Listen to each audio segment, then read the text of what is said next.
हाथरस कांड के बाद विवादों में आया ये बाबा और इसके राजस्थान का कनेक्शन भी अब सामने आ रहा है। बड़ा खुलासा आपको बताने जा रही हूं।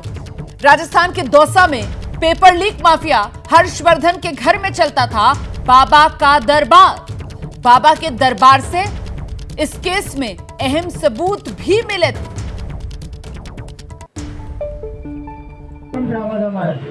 वहां जब पुलिस की आम तरफ बड़ी है सुजी की, तो ये बाबा वहां से आस्थान छोड़ के चले गए और ये पता चला कि ये आश्रम हर्षवर्धन का है और ये बाबा ही है।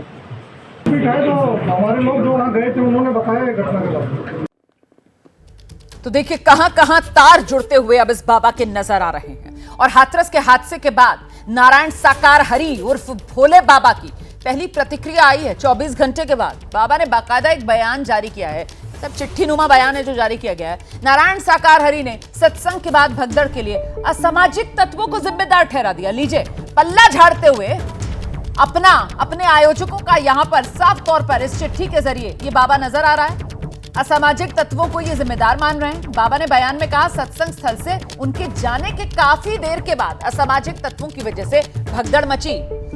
बाबा का जो बयान है, सुप्रीम कोर्ट के सीनियर एडवोकेट हैं एपी सिंह को अपना वकील नियुक्त करने की घोषणा भी की है अपनी इस चिट्ठी के जरिए। और मैं आपको ये बता दूं कि जो शुरुआती रिपोर्ट एसडीएम ने हाथरस में डीएम को सौंपी है, उसमें साफ तौर पर यह कहा गया है कि साहब जब बाबा निकल रहे थे उस समय जो भक्त हैं वो उनके पीछे पीछे दौड़े, उनकी चरणों की वो धूल लेना चाहते थे। उस समय जो सेवादार हैं वहां पर उन्होंने जबरदस्ती उन श्रद्धालुओं को रोकने की कोशिश की और इसी वजह से यह हादसा हुआ, जिसकी वजह से भगदड़ मच गई और एक के ऊपर एक लोग गिरते चले गए। फिलहाल बाबा यहां पर पल्ला झाड़ता हुआ सीधे असामाजिक तत्वों की वजह से भगदड़ हो गई, ये तमाम बातें कह रहे हैं। और बाबा ने अपने लिए सुप्रीम कोर्ट के सीनियर एडवोकेट एपी सिंह को भी वकील नियुक्त कर लिया है। सुनिए जरा एपी सिंह क्या कह रहे हैं। जो 2 जुलाई को हुई उसके लिए नारायण साकार हरि ने खुद संवेदना व्यक्त की है, मैसेज दिया है और इंजर्ड के लिए शीघ्र सही स्वस्थ होने की कामना की है।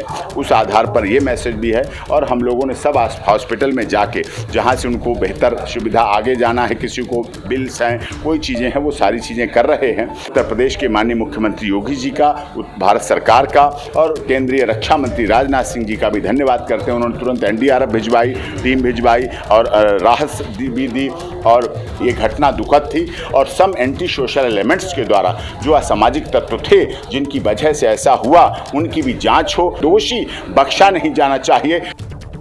तो ये वकील एपी सिंह को आप सुन रहे थे। देश पहचानता है एपी सिंह साहब को। निर्भया के जो दोषी थे उनका पक्ष उनके वकील रहे हैं एपी सिंह जी। खैर,